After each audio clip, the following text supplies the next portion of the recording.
Pagpalang umaga po muli sa bawat isa. At narito po muli tayo sa panibagong linggo ng pakikibaka na hindi tayo makakasama para sa pag-worship natin sa ating buong Panginoon.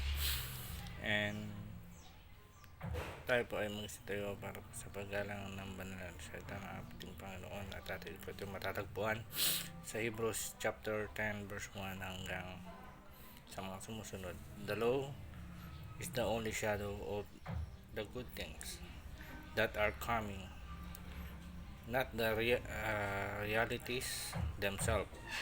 For this reason, it can never, by the same sacrifices repeated endlessly, yearly after year,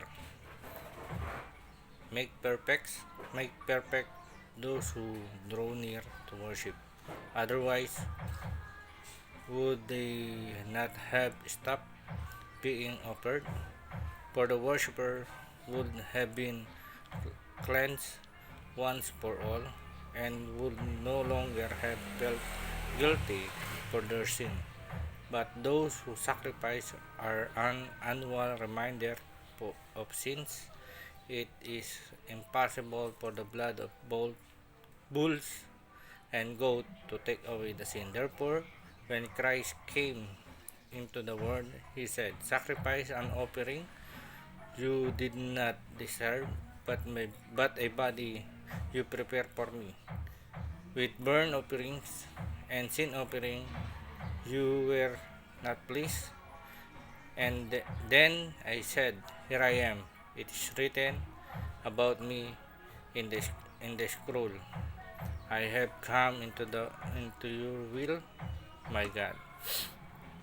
Let's pray sa iyo, aming Ama, aming Diyos na lumang makapangyarihan sa lahat. Tunay na kami po ay nagpapasalamat sa umaga ito, na tunay na kayo po ay dakila sa bawat isa po sa amin. Tunay na kayo po ang gumagawa. Tunay na kayo ang gumagawa ng lahat ng himala. Na kayo ng Diyos, paging padapatin nyo ang bawat isa po sa amin, upang sa ganoon sa pagkikinig po namin ang salita po na inyong salita, na mayaman yung salita ay i-apply po namin to sa aming po buhay. At alam namin na ang aming pong pamalaan, ang aming pong mundo na kung nakakaroon ngayon ay mayroon pong pandemic. Subalit hindi kami mapipigilan upang kayo po ay i-worship namin. At nakiling Diyos, tulungan niyo po ang bawat isa upang sa ganoon ay magabayan niyo kami sa tulong ng inyong Santong Espiritu. Maraming salamat po. Pagpalain niyo po ang bawat isa sa Panginoon Jesus. Amen. In sacrifice in Old Testament ay hindi naging karapat-dapat o hindi naging sapat yung offering ng mga Israelita. Bakit? Kasi nagkagawa pa rin sila ng kasalanan. Every year they offer ng mga sin offering, burn offering, etc. na kanila pong ino-offer para sa kanilang mga kasalanan. And hindi na ito naging maganda sa harapan po ng Diyos. In the Old Testament, economy sacrifice were continually offered for a sin. Makita po natin, lagi silang every year na sila ay nag-o-offer ng kanilang pong mga sacrifice na offering para sa kanilang mga kasalanan. Although they temporarily solve a person's sin problem, they will not be permanent fix. Hindi ito permanente. Na ibig sabihin, every year sila ay naghahandog, sila ay nagbe-burn offering. At sa umagang ito ay Christ once for all. Si Kristo yung lahat ng sacrifice na katuparan ng Old Testament. Ngayon, bakit nga ba tayo ay kailangan natin si Kristo? At paano natin masasabi na kumpleto na yung kay Christ? The problem, may ilang bagay lamang tayo na pag-uusapan. The problem for need to better sacrifice. Ang problema, in Old Testament, hindi talaga kumpleto yung kanilang yung offering na kanilang inihahandog. Bakit? Kasi every year talaga sila nag nag-o-offer. In Hebrews chapter 10 verse 1 hanggang 4, need to better sacrifice. Kaya pinadala si Christ para siya yung maging better na sacrifice nung lahat ng kasalanan ng tao. In Old Testament, people of Israel offer every sacrifice every year for their sin. But Israelite, they continue sin against God. Sila ay patuloy na nagkakaroon ng kasalanan. Even us, na ngayon ay patuloy pa naman tayo nagkakasala. In Hebrew and Romans chapter 3 verse 10, nobody, walang matuwid, wala kahit isa. Na ibig sabihin, hindi perpekto ang tao, nagkakasala. Kaya kailangan natin ng better sacrifice kundi yung ating pong Panginoon. Makikita natin mga kapatid sa Old Testament na kahit sila ay patuloy na nag-aalay, ng kanilang mga handog, ay patuloy pa rin silang nagkakasala. Kaya kailangan natin ng better sacrifice, walang iba kundi yung ating pong Panginoon. Si Christ is once for all. Isang beses lang niyang isinacrifice yung kanyang sarili, pero ito ay sa panghabang buhay na, panglahat na kailangan mo lamang gawin yung better mo para ikaw ay maglingkod. Point to consider mga kapatid. We as a Christian, we must need to better sacrifice. But how? Paano nga ba tayo magiging better sacrifice ng ating pong Panginoon? Sabi doon, in Romans chapter 12, lagi ko po sinasabi to kasi isa to sa dapat nating ginagawa, offer our body as a living sacrifice. Pleasing na yung ating pong Panginoon na please sa atin. I-offer natin yung ating sarili. Let us offer our body as a living sacrifice. Ibig sabihin, uunahin mo ang Diyos sa buhay mo. Kasi yung better na sacrifice ng lahat ng tao, walang iba kundi si Kristo. Pero ang tanong, paano nga ba? Romans chapter 12 verse 1 and 2, let us Christ indwell in our heart. Kailangan manatili sa atin si Kristo. Kailangan yung Kristo ang nabubuhay sa atin. Kung gusto mo maging better, sacrifice din yung buhay mo. Kung gusto mo na better din yung ginawa ng Diyos sa buhay mo, maging better din sa harapan niya, let's Christ dwell in our life. Kailangan mo maging manirahan sa iyo ang ating pong Panginoon, and kailangan mong i-offer yung iyong sarili bilang handog na buhay sa harapan po ng ating pong Panginoon. Yung better sacrifice is ikaw. Yung problem, ito yung kasalanan, pero napalitan to dahil kay Kristo na ating pong tagapagligtas. Pangalawang bagay, the provision of a better sacrifice. Yung provision po na sinasabi po ng ating pong ng talata po na ating pong pinag-uusapan, yung provision na gusto po nating sabihin ng ating pong Panginoon ay sa Tagalog, tadhana. O alam naman natin na alam ni Christ kung ano yung tadhana niya. In Hebrews chapter 10 verse 5 hanggang 9, sabi doon, therefore when Christ came into the world, he said, sacrifice and offering you did not desire. O, sabi doon, yung inyong sakripisyo, yung inyong offering, yung inyong sinasacrifice sa akin, sabi ng Diyos, hindi yan naging karapat-dapat sa akin. But a body you prepared for me, with burnt offering and sin offerings, you may not please. Then I said, here I am. It is written about me in the scroll. I have come to your will, my God. First he said, sacrifice and offering and burnt offerings and sin offering you did not desire, nor were you pleased with them, though they were not offered in accordance with the law. Then he said, here I am come to do your will. He set aside the first, established the second. Makita po natin yung tadhana ng ating pong Panginoon ay naando na. In the OT, in the New Testament, in the Old Testament, in verse 5, sabi diyan yung offering ay hindi naging sapat dun sa batas. Kaya yung tadhana ni Kristo doon na lang napunta. Napanood naman natin nung last Friday kung ano yung nangyari kay Jesus Christ. Nakita natin, mga kapatid, na hindi naging sapat yung mga alay na sa paningin ng ating pong Panginoon. Hindi sapat yun. Hindi naging sapat. Kaya po ang ating pong Panginoon ay naging sakripisyo. Naging alay para po sa lahat ng ating pong mga kasalanan. And yung pong provision o tadhana ng ating pong Panginoon ay siya yung naging sacrifice. So, kung ating pong Panginoon ang naging sakripisyo, ang tadhana ng ating Panginoon at ay tubusin tayo, ano naman yung tadhana natin.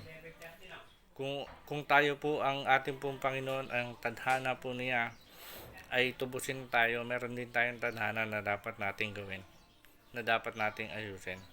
Ang tadhana natin, kailangan po tayo ay maging daluyan ng mga pagpapala ng espiritual ng ating pong Panginoon. Sa ngayon, wala po talagang worship, wala pong gathering, walang ano, pero hindi po yan yung tinadhana sa atin ng Panginoon. Hindi yan yung problema na binigay po sa atin ng ating pong Panginoon. Ang kailangan po natin, mga kapatid, ay yung provision na itinadhana sa iyo. Na ibahagi mo pa rin yung salita ng ating pong Panginoon, na i-share mo pa rin, manalangin ka, yun yung kailangan po natin. Ano naman ang tadhana natin, ang ating tadhana, yun yung ikaw ay patuloy na mag-worship sa ating pong Panginoon. Christ once for all. Pangatlong bagay,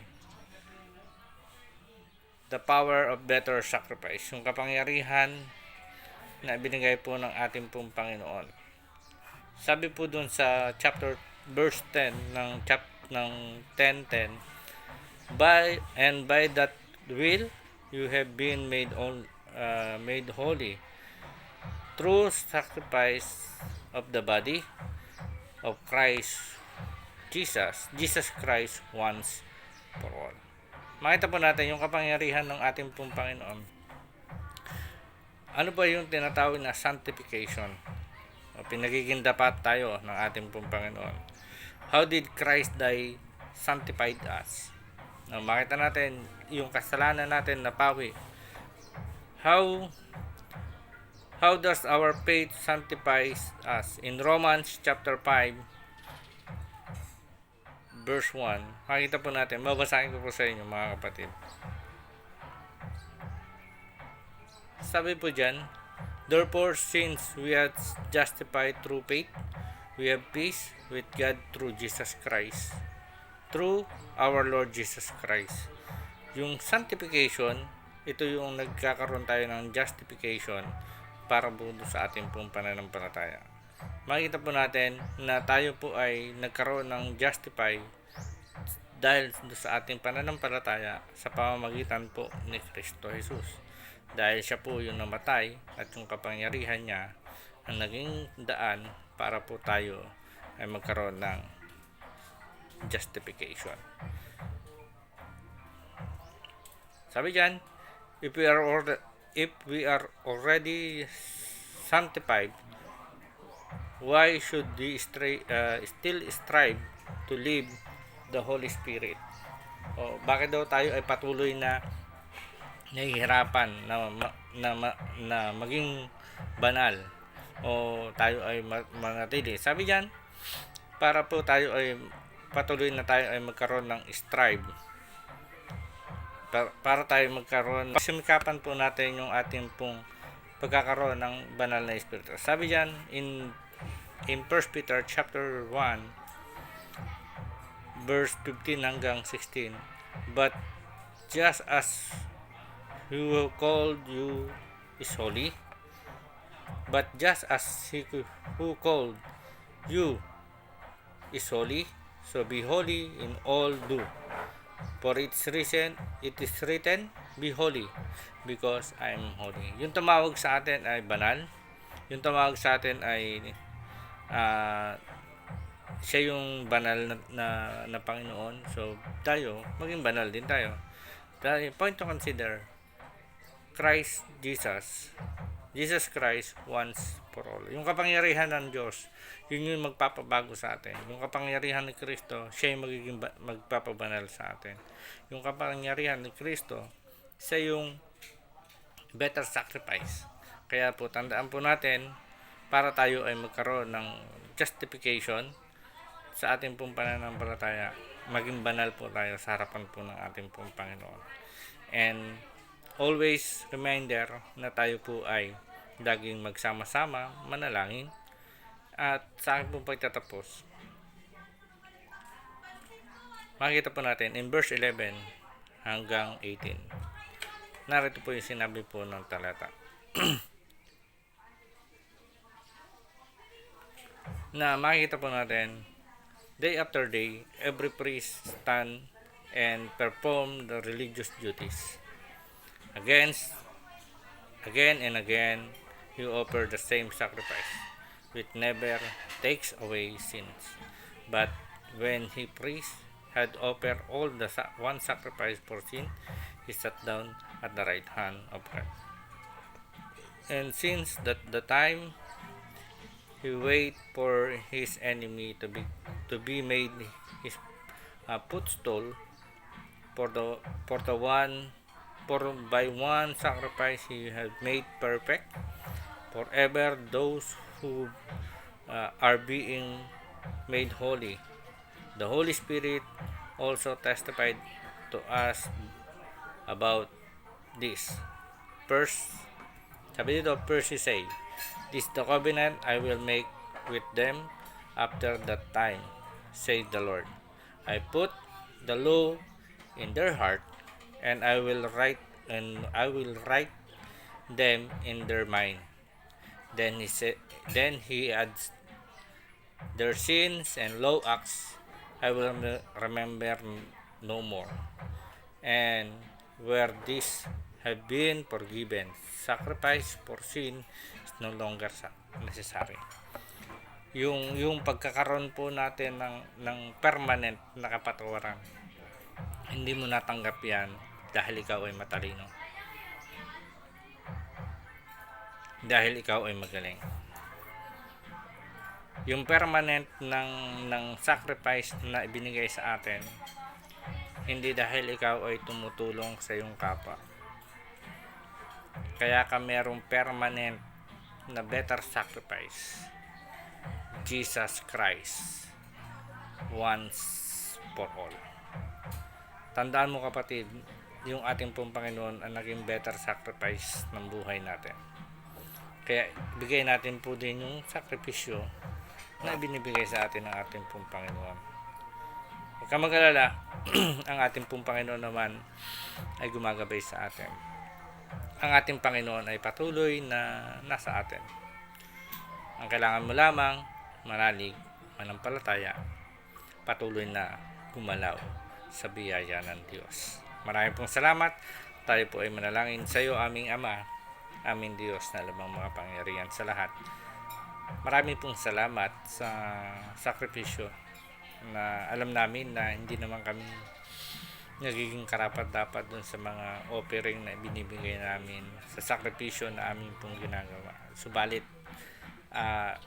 dahil sa biyaya po ninyo, dahil kayo ang una nagmahal sa amin, kayo yung banal na tumawag sa amin, yung kapangyarihan nyo ang naging karapat-dapat, naging sakripisyo ng bawat isa po sa amin. Salamat po Ama sa buhay ninyo na patuloy na nakita namin na hindi dahil kami matalino, magaling, kundi dahil kasama namin kayo kung bakit kami meron ngayong kapatawaran, kaligtasan.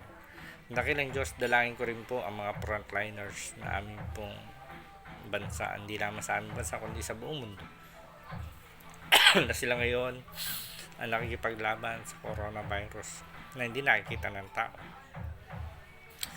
Na alam namin na sila man din ay binubuwis nilang buhay nila. Protektahan niyo po sila mula sa aming mga pangulo, mula sa aming mga lahat na namumuno po, sa mga doctors, nurse, police, sundalo, government official, mga nasa Mercury Drugs, nasa mga pharmacies, nasa grocery, upang mahatdan po ng tulong ang mga kababayan po namin. Dakilang Diyos, kasama po ng aming panalangin ang lahat po ng biyaya na kailangan po ng aming po mga kababayan. Nanawa dakilang Diyos po na maging matigas ang ulo ng bawat isa po sa amin upang matapos na po itong coronavirus na to, dahil ang coronavirus na to kasama po kami sa mga frontliners, hindi lamang yung mga doctor, nurse, mga police, sundalo, mga lahat sila, maging kami ay frontliner, dahil kami sa amin mismo ay dapat mag-umpisa yung pag-control ng paglaganap ng corona ito. Dakilang Diyos, dalangin ko po sa iglesia po ng Santa Cruz, especially sa Santissima, patuloy niyo pong ibuhos yung lahat ng pagpapala na kailangan po nila. At dakilang Diyos, dalangin ko po na kayo ang sumama sa kanila. Patuloy niyo pong ipagkaloob yung lahat ng pangangailangan po nila. At salamat po, Ama, sa mga taong ginagamit niyo upang maging daluyan ng mga pagpapala na kailangan po ng amin po mga kapatid. Dalangin ko po na patuloy niyo pong samahan sila at patuloy niyo po kami ingatan. Maraming pong salamat. Pagpalain niyo po ang bawat isa, yung kagalingan ng mundo. Alam namin ay pagkakaloob niyo po, dahil alam namin ang ating Panginoon, siya yung Kristo, siya yung doktor na napakagaling upang mawala yung coronavirus na to. Sa pangalan ng aming Panginoon Hesus Kristo, we claim the victory. In Jesus' name we pray. Amen. God bless po, and ingat po lagi. Stay at home.